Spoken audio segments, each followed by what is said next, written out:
Hello and welcome to BYK-Gardner's office hours. My name is John Kowalski. I'm part of the marketing team here and like to welcome you. Today's topic is measurement of effect coatings, and we have one of our applications specialists, Mr. Noah Morgan, presenting today. If you're unfamiliar with our office hours format, it's a shortened presentation, usually 20-25 minutes, and then it's kind of opened up to you for us to answer any questions you may have at your facility or with certain applications, anything we can help with. So if you do have a question or a comment as Noah goes through the presentation, please log it in the chat box located in the bottom right-hand corner of your screen, and then we'll get to it immediately following. Also, we are recording this, including the discussion after the presentation. So immediately following, after we're done with this, you'll get an automated marketing message with the link to the presentation. Feel free to listen to it, watch it again, share it with colleagues, whatever you like. So with that, Noah, you ready to go, sir? Yes, I am. Thank you for that wonderful introduction. So like All right. John said, It's all yours. Your audio seems a little low, so you might have to. Can you hear me better? No. Can you hear me better? That's better. Good. All right. Okay, so like John said, we'll be going over measurement effect of coatings.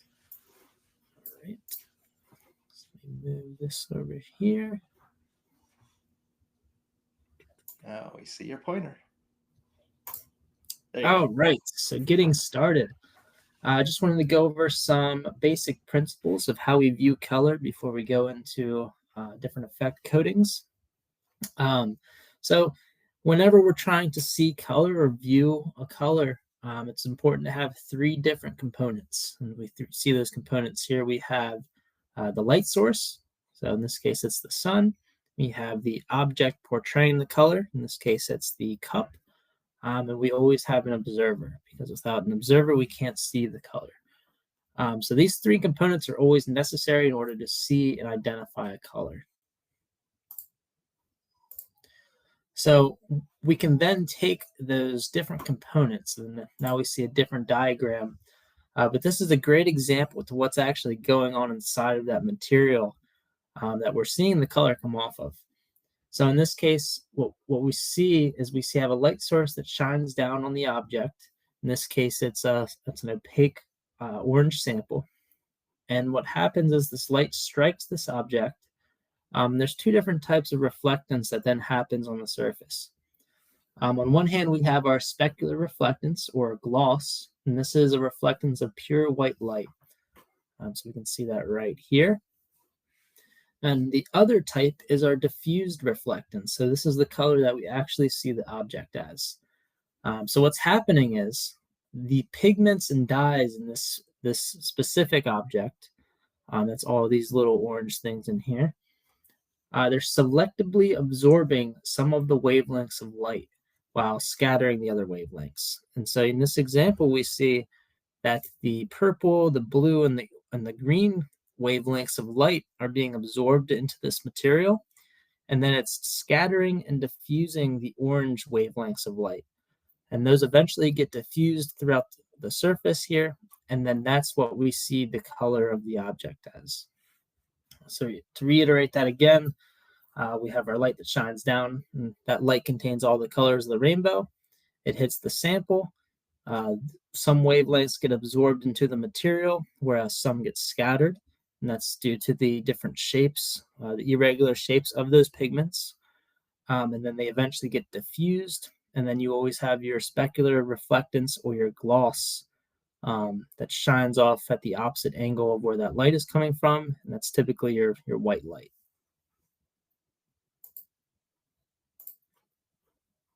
All right. So here we see, again, the absorption pigments that we just went over at the top here. And we also see some other types of pigments that we typically deal with. So just like the last slide, the absorption pigments selectively absorb certain wavelengths of light while they reflect others. That light that is reflected is typically what we see that object as. Below that, we have metallic pigments. These are highly reflective flakes that are added to different paints and different coatings that reflect all light, creating a shiny or a glittering effect. We typically see these on cars, boats, planes, etc. Typically high-end paints. And then lastly, we have our pearl luster pigments, which are also known as pearlescent pigments. So these pigments typically act like a natural pearl. So if you've ever seen a natural pearl, you'll notice that as you move your head around the pearl, or if you move the pearl around in your hand, as those angles change, we start to see a different color shine across that pearl. What's happening there is there's an interference effect that reflects and refracts the light. And so this creates a shimmering effect that changes the colors as you change your viewing angle. These are the pigments that are responsible for color flop. So if you've never seen color flop before, it's when you go from, let's say, a green color, and as you change your viewing angle of it, it turns into a purple, like a pearlescent paint job on a high-end car. They have a wide range of applications. They can go from anything from automotive to cosmetic to even flooring. So they just produce different effects that we see. Oops. All right, so with all these different effects that can occur within a coating, we need to take a different approach to it than we would with a solid color measurement. Because we have these different appearances under these different angles, we need to then view and measure that color under different angles. And so here we see the internal geometries of one of our multi-angle color instruments, our BYK-Gardner. And what we can see is that the sample is illuminated from a 45-degree angle, and then we have our color sensors at 6 different angles from that light source. So we see those angles here. We have 110, we have 75 degrees, we have 45 degrees, 25, 15, and we have our negative 15. Now you see that the negative 15 is highlighted in red. It's typically not used in most paint jobs or most measurements. It's mainly used for identifying color flop in those pearlescent coatings. So it works off of this negative 15-degree angle. So it's like a underside angle. And this is when you could see that distinct complete color difference when you have those pearlescent coatings.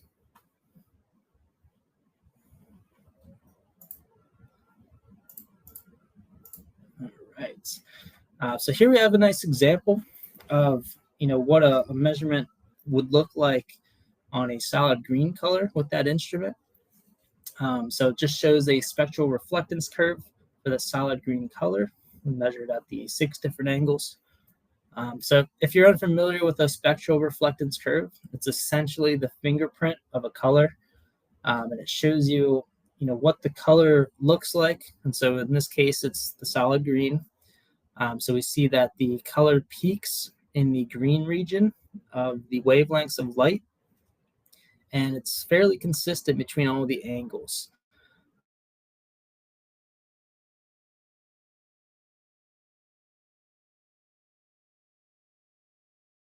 I think we lost your audio. Noah, you there? I see your mouse moving, but we can't hear you.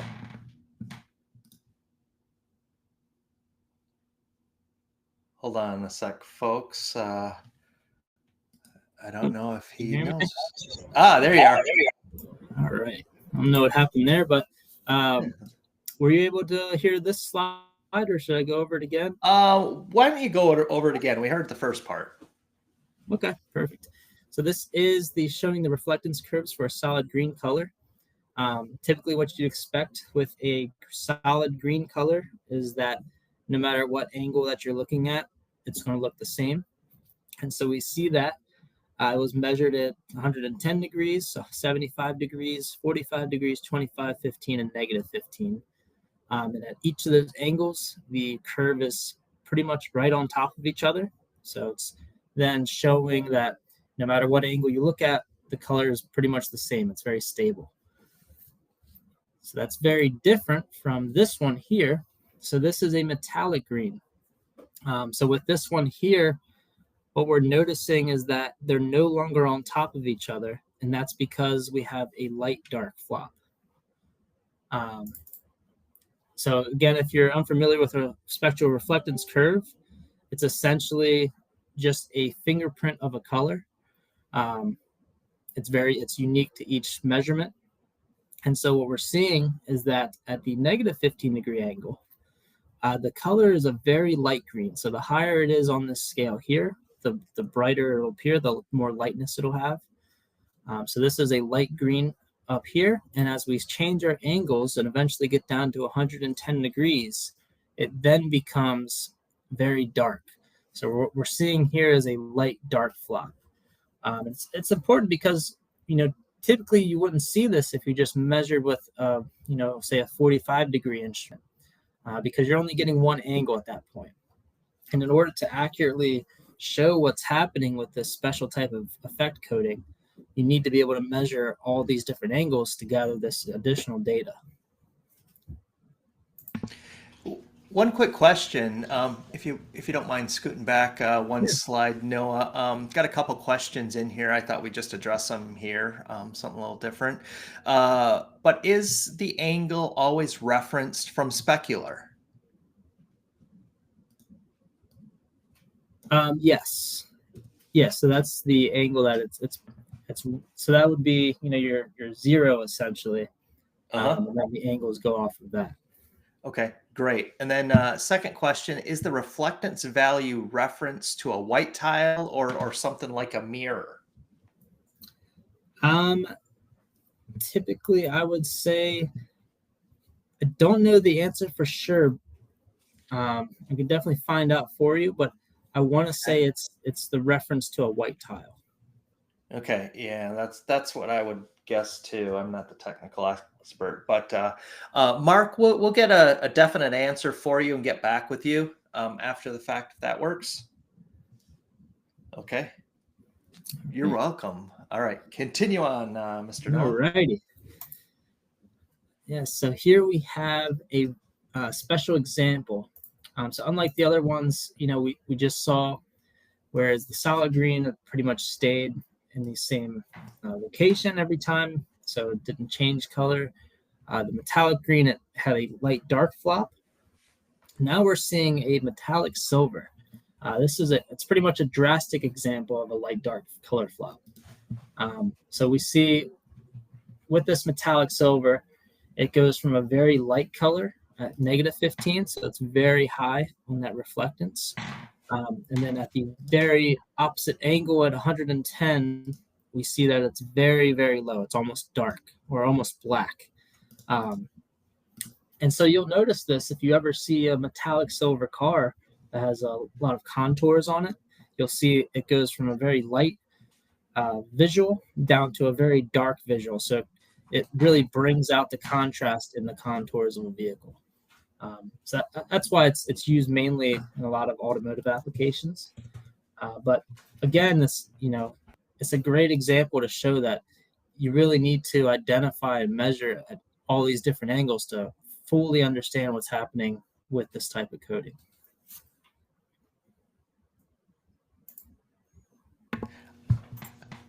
Quick question: why can the R percentage go above 100? That's because with reflectance, reflectance is just a measure of how much light is able to reflect off of a surface. Now, in some cases, like plastic samples, you can think of it kind of like the same lines of gloss. Plastic samples have some type of absorption that takes place, so you're not always going to have 100% of light reflecting over. And it's based off of the refractive index. And so, say if you're measuring gloss, as just a nice example, if you're measuring gloss on a plastic sample versus a metal sample or metal substrate, you're going to get for your plastic high gloss sample, let's say, you'll get a measurement, you know, usually out of gloss units, but it's technically very low in the reflectance value. And that's because you're having a lot of light being absorbed into the material itself. So you're naturally going to lose a lot of light. So typically with gloss meters, they're based off of glass tile that has a specific refractive index, and that's where your gloss scale comes from. But when you look at reflectance, it's very dependent on that substrate or that surface, because if you take, say, a reading over a shiny piece of metal, what you'll find is no light is able to absorb that, and so you can essentially have reflectance values up to 2000. Nice. Thanks. Hope that helps, Michelle. And hey, Noah, I mean, this is something new. I'll just keep interrupting you if that's okay No, with no you. worries. Yeah, it's These perfectly fine. office hours are a little more informal anyway, and this is then you can address things right when you're on the right slide. Oh, no, sorry, Mark. And everyone, just keep throwing out questions. This is good and good discussion. Another question, but is a measurement at the specular angle useful for this? Yes and no. So a specular measurement or a measurement of the specular reflectance, it's not necessarily useful for color evaluation because, like in that one slide that I showed in the beginning, that specular reflectance is all pure white light. So it's typically your gloss measurement. But for color measurement, you don't want to necessarily look at that white light. You want to look at the other light, so the colored light that's being reflected. You can kind of think of it, if you were reading a magazine, you want to hold it in a way to where the gloss of the paper is not shining into your eyes, so you can read the words or see the pictures how they should be seen. If you look at it in a way to where that specular light or that white light that's reflecting off the magazine paper, if you look at it to where the light's going into your eyes, you won't be able to see the words, you won't be able to see the pictures as well. It's just, it depends on what you're measuring for, if that makes sense. Yeah, good explanation. An example with the magazine. So, all right. I'll let you keep All going right. here. Continuing on, so in addition to light dark color flop, we also need to be able to measure and characterize the other effects that are happening in these special coatings. So in this case, we see sparkle is now brought into the playing field here. So to view sparkle, you need direct light, and whether that comes from a light or from the sun, it just needs to be direct. Without direct light, you can't view sparkle. It's also worth noting that your observation and illumination angle are critical because the sparkle impression can change depending on the angles of illumination and angles of observation. It's typically caused by the reflectivity of the metallic flakes. It could be from what they're made of. It could be aluminum, mica, etc. Anything that you change within that formulation is going to cause a difference in the end of how you'll view that sparkle. You can also characterize it based off of the number of flakes on the surface, and then lastly, the individual size of the flakes. Several ways to differentiate between, what that effect is actually looking like. It can be from the size of the flake, the intensity of the shine, the overall surface area that those sparkles take in that measurement zone. All these variables play a role into our visual impression of that coating. So in addition to sparkle, there's also another undesirable effect that you can sometimes get, which is called graininess. So graininess can only be observed under diffused light. So you can kind of think of it like the opposite of a sparkle. So sparkle is under direct light, whereas graininess is viewed under diffused light. So, typically a cloudy day outside. If you go up to a black car, you can typically see this type of grainy effect or look to it. It's like a salt and pepper look that you get on the surface when there's no direct light on those metallic flakes. And you need to be fairly close to the surface. It's not something you can view from a far distance. And what's different from sparkle is that the effect is independent of that observation angle. So meaning it doesn't matter how you're looking at that surface, it doesn't matter the angle, but it's always going to look the same.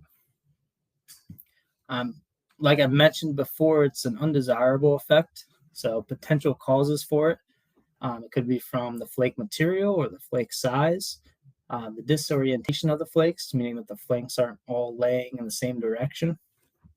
And then lastly, it could be from agglomeration of the particles. And that's just when the particles clump together and can create this unideal grainy look.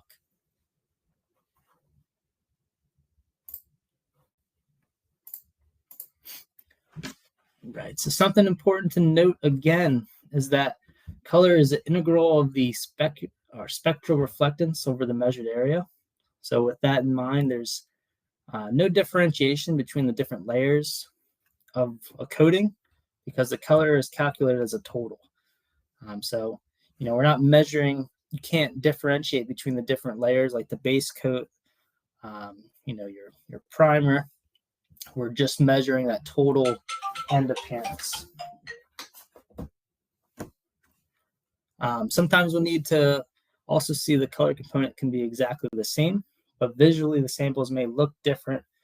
That's due to these other metallic effects that we just went over. So, you could have a case where your samples look very different and their color is spot on, but that sparkle and that graininess is playing a role into how it's appearing into our eyes. So it's important to not just characterize our color, but also characterize these special effects that are happening. See the full picture of what's going on with that coating. So here we have some additional features. So like I just spoke about, our BYK eye is capable of characterizing those metallic effects.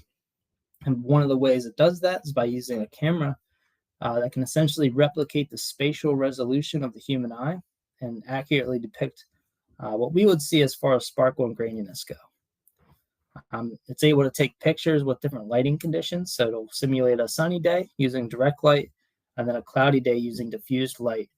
It'll take representation of what's happening with the sparkle. It'll look at sparkle area, so how much area within that measurement zone is actually reflecting light.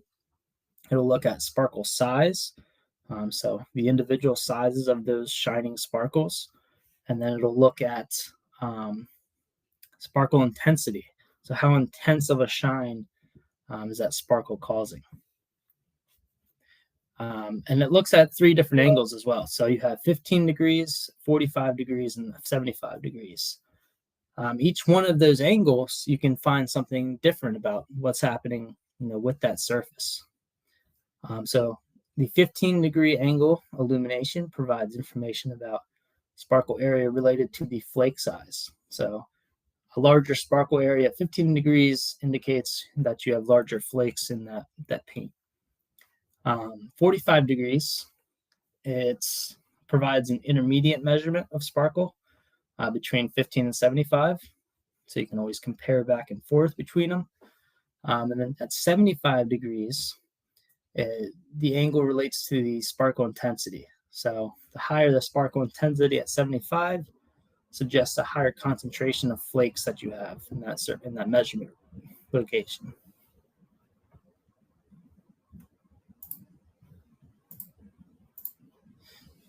All right, and here we have our BYK eye and Bicospectra effect.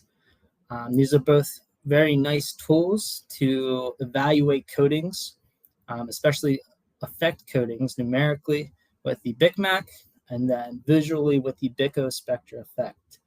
The BYK is essentially the instrument of, this whole presentation goes with, it's our multi-angle color instrument that's able to characterize your sparkle and graininess. And then we have our BYK-Spectra effect, which is a light booth that you can adjust the angle to look at, metallic effect coatings at different angles and compare them side by side visually. It's always best to have both. That way you can always correlate your numerical values to what you're seeing visually. So they're both great instruments to have. And with that, if there's any questions, feel free to put them in the chat log and we can go over them.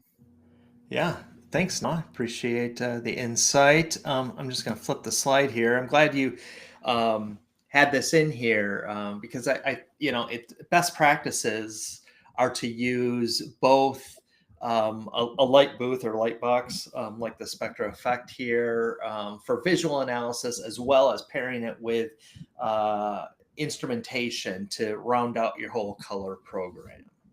Are there other, while we're waiting for some folks to chime in with some questions or clarification or specific challenges you're having at your own plants or facilities, let us know. We got a couple in here too. But, first, Noah, are you seeing anything from the calls and working with customers on, effect finishes? Are you seeing repetitive things that they're either doing wrong or incorrectly in their process that you'd like to share with the group? Yeah, so with, specifically the BYK-Mac, the multi-color or multi-angle color instrument, you have to remember that the light it's linear light. So your light's only coming from one direction, whereas traditional spectrophotometers use circumferential lighting. So single angle, color instruments, we use light that comes from all directions. So that can play a role where if you take a measurement with a horizontal orientation on a sample versus a vertical orientation, you may get completely different numbers. So as far as a quality control aspect, it's always important that you keep the same orientation or the same measurement procedure and never vary from that. So if, for instance, if I were to measure some samples or some parts for production and I wanted to get quality control, have good quality control measures in place to be able to identify the colors and make sure everything lines up. If I were to take a measurement, with the instrument facing, horizontal to me, I'll get one set of numbers, but then later down the line, if I took another measurement, the instrument facing vertical, then I might get completely different numbers because, depending on how the paint was applied, a lot of different factors, how it leveled, all of those variables can play a role in how, this instrument measures.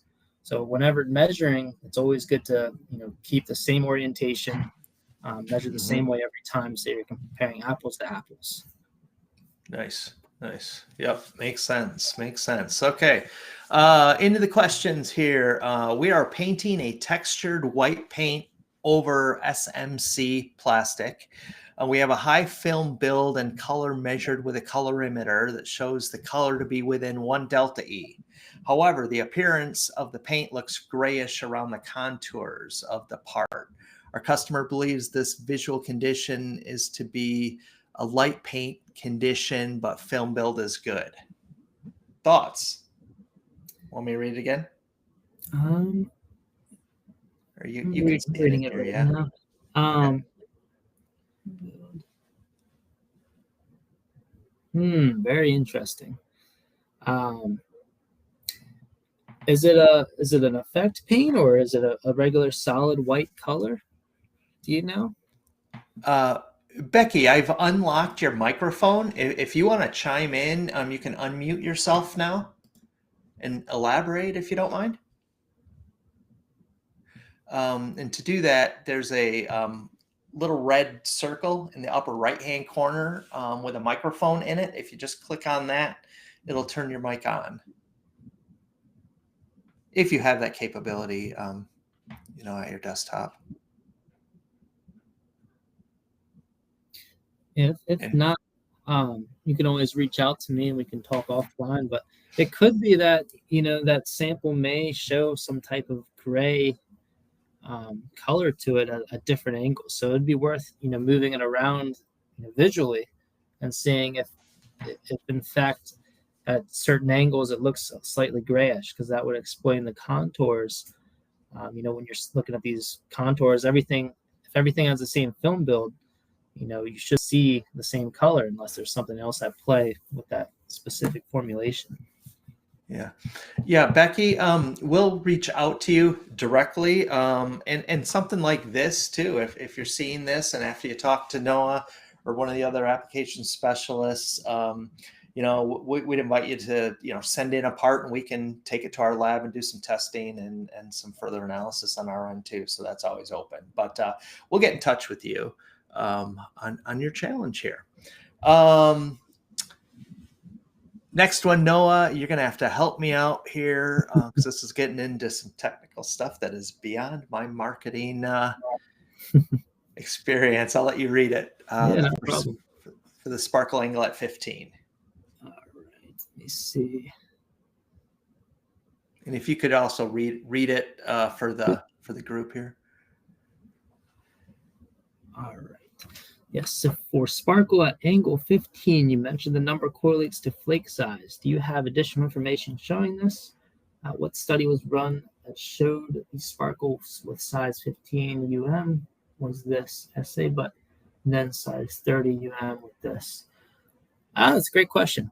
I don't offhand have the data for this, but I know some studies were run, during the development of this instrument, to see how well it could really characterize flake. And maybe we can talk offline, and I can share some data with you to go over this. Yeah, we'll gather those studies. I did just put the link to the product page on the website. There's a lot of other read more, learn more. So it could be listed there. So take a look there. You can just copy and paste it in your browser.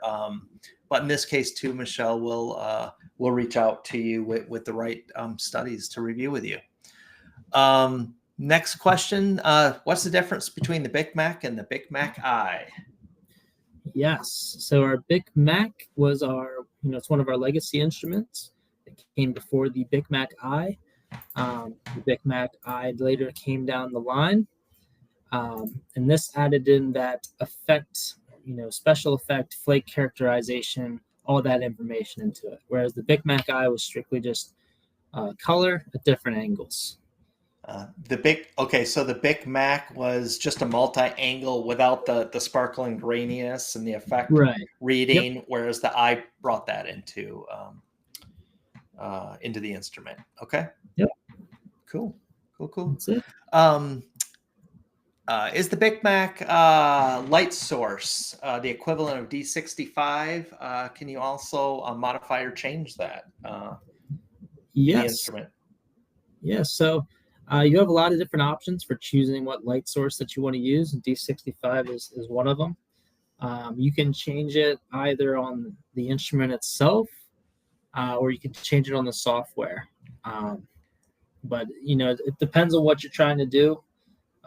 That would determine which way is easier. Yeah. But yeah, you have every light source that is, stated by the CIE for illumination is available on the BYK. Great. Now, if you just a quick kind of a follow-up question, if you're taking measurements with D65, you start analyzing data in the Smart Chart software, and that software comes with every instrument. Once you get in there, can you flip the illuminant in the software to look at it under a different lighting condition? Yeah, that's a great question. Okay. So you're not stuck to that original measurement or that D65. Right. You're not stuck with that. And that's because, these illuminants, these special standard illuminants, are really just calculations. So with our instruments specifically, we can take measurements, with settings set to one illuminant or another illuminant.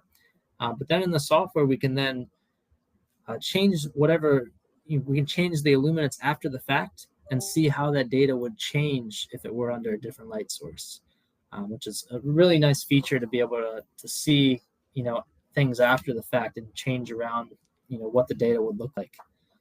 Yeah, so you're not locked into that initial measurement setting. That's cool. Awesome. Okay. Question here from John. I assume that the CCD does not receive a focused image so that the position on the CCD relates directly to the exit angle from the sample. What is the angular range of detection with the CCD? It's another great question. I do not know the angular range, off the top of my head. Okay.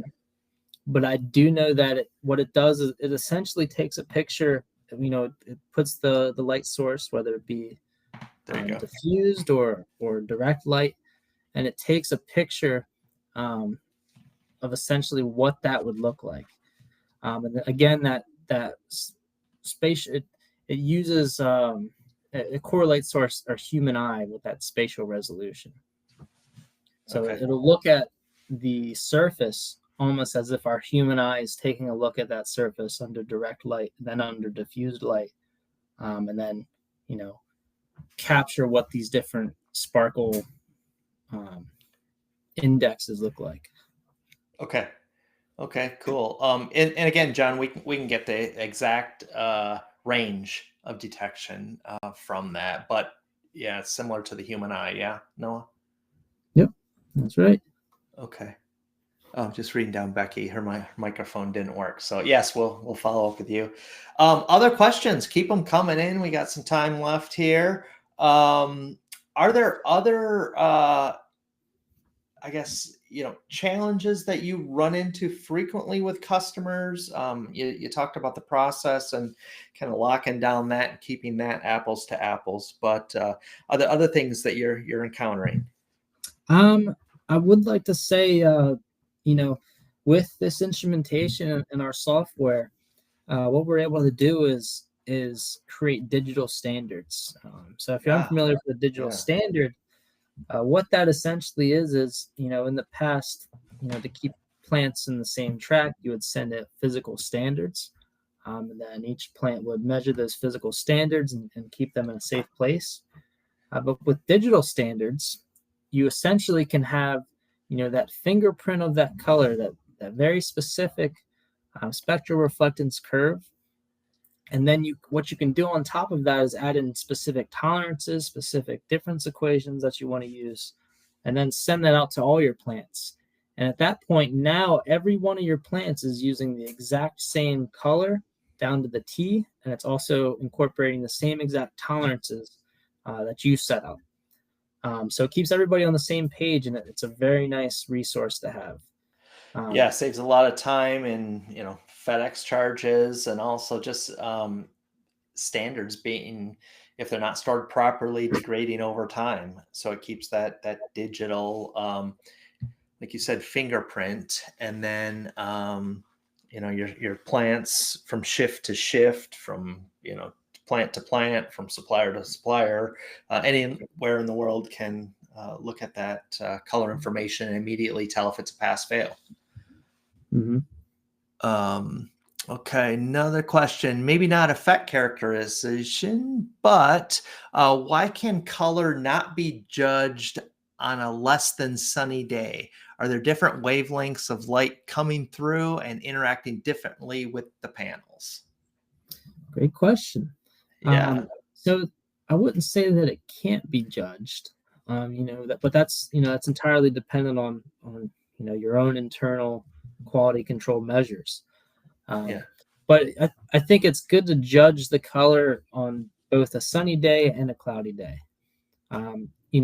With those two different types of weather environments, you obviously get two different types of light sources, right? So you're still seeing daylight, but one's direct and one's diffused. So it'll, under a cloudy day, the colors may not be as vibrant. Whereas on a very sunny day with that direct light, the colors will look very vibrant. So you really are just essentially seeing them in two different environments. I would say that it's good to view them under both because you can see, maybe under a cloudy day, two panels won't match each other. But under a sunny day, those two panels might match each other. So I think it's good to view them under both angles. Yeah, and making sure, and I know from one of our other business line managers, I know just enough to be dangerous here. But when you're looking out on the lot at cars or at panels, it's important to look at a similar angle as everyone else. Our business line manager, she's I think 5'7" or so, but so she standing 2 feet from a car or a foot and a half from a car, for example, she's going to be looking at it from a different angle than someone who's 6'2". So a lot of times when she's out there, she, carries around a box to stand on, or a milk crate or something like that. It's kind of funny. But, she's ensuring that, it's an apples to apples comparison that way. Got it. Okay, Right. good. Thanks, Michelle. And, let me flip to this last slide here. Noah's email is right there. Feel free to email him directly. Also, any of the marketing messages you get, hit reply, throw in your question, and it'll come to me or my team, and we'll route it to the appropriate person, technical specialist, or the technical rep in your area. We have folks all over the country, all over the world, so we can help you and really look at your process, look at what your situation is, and make sure you're doing things right from our standpoint, and we can help you with all that. Your whole color program. What else you got, Noah? Anything else on your mind regarding effect coatings? Maybe you can the light booth. Maybe yes. How does that work essentially? So I know the answer, but I'm setting it up for you. Yeah, no problem. So essentially, using this picture as a diagram, you grab this handle here, and you can lift this whole apparatus up. And what it does is it creates a closed off environment. So unlike typical light booths that you have an open side that you can look through, what this does is it creates almost like one of those old time picture or old time photo, old time camera stands, where it'll block out all other light, outside light. That way, you can use your own special diffused light, which is integrated in the system here. You can turn on diffused light to look at your graininess effects between two different panels. And then you can switch it to direct light to look at the sparkle. At the same time, there's a little handle on the side here, and that's used, it's attached to a platform inside of it. And with that platform, you can change the angle that you're viewing it at. So you can then match it directly to what the BYK uses, so 110 degrees, or you can put it at 75 degrees or 45 degrees, and then compare the two panels together to see how well they match. It's very interesting and it's very cool to see, when you can physically measure the samples and then get that data and then go into this light booth and then see exactly what that instrument measured at those different angles, and see pretty much what the instrument was looking at when it was taking those measurements. It's a great resource to have, especially if you're characterizing or panel matching, because of the features that it has on it. Yeah, that's good. That's good. I just in the chat I threw in a couple links for y'all. First one is a just a link on our website to the product page. There's some images, but found even better if you scroll down in that, a YouTube video, or a video that's on YouTube that actually shows how that works. So take a look there, but it's pretty cool to correlate it to the other the other device, the BYK. So take a look at that. Also, if you haven't been on our website in a while, there's under support, we have a feature called Knowledge Library, where we have just a whole bunch of articles on, color, appearance, visual effect measurement, like we're talking today, anything you can imagine, and we're adding to that on a at least a monthly basis, with multiple articles being added. So that's a good reference library for you to take a look at. Other questions? Anything else? We got a little bit of time left, but I'm not one to ramble on if we don't need to. Like I said, as soon as we close this out, you'll get an automated message with the link to this video and discussion. So take a look at it, share it with folks around your facility. And again, just hit reply to any of that marketing stuff that you get from us, and we'll get it to the technical specialist in our place. So I think with that, let's wrap up here. I know next week, totally different related topic, dispersion. So if you're on our dispersion list, you'll get an invite. We're talking about media milling next week, Tuesday, but stay tuned. We have a multitude of these office hours programs, at least one a month, plus our normal 60-minute presentations that usually last, 45 minutes, and then, a little bit of time for Q&A. So take a look for those coming. If there's anything we can do, don't hesitate to reach out. Noah, as always, I thank you for your insight and expertise. And we got a couple questions we'll route to you for follow-ups. But everyone out there, thanks for joining us. Thanks for attending. Thanks for the great questions. And as always, we look forward to seeing you on future BYK-Gardner web seminars. So thanks all, and have a great rest of your day. Thank you.